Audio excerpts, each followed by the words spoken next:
Hello सबैजना, यहाँ हेर्नुहोस् है, हाम्रो सम्झनाले चाहिँ बाबाले रोप्नुभएको काँक्रा टिप्दैछ। हिजो अस्ति 2-3 दिन अगाडि सानो थियो, कत्रो भएको है, आमामा पुरा फल्दैछ मजाले। यो एउटा चाहिँ बिउ राख्नु पर्यो, अर्ग्यानिक क्युकम्बर आमामा हार्भेस्टिङ कत्रो है। त्यही आज यो त बढ्यो भने कत्रो हुन्छ नि। त्यही। यो चाहिँ कलिलो खान मिठो हुन्छ नि त।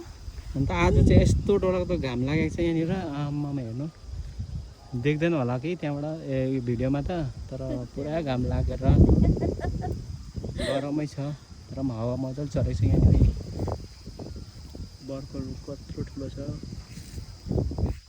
लागिरहेको यहाँनिर चाहिँ हाम्रो चाहिँ भाइको फार्म छ। छ। हेर्नुहोस्, गाई गोरु यसले दिउँ तपाईँलाई होस् कस्तो हुन्छ होला, यसले एक भेट्नु भयो भने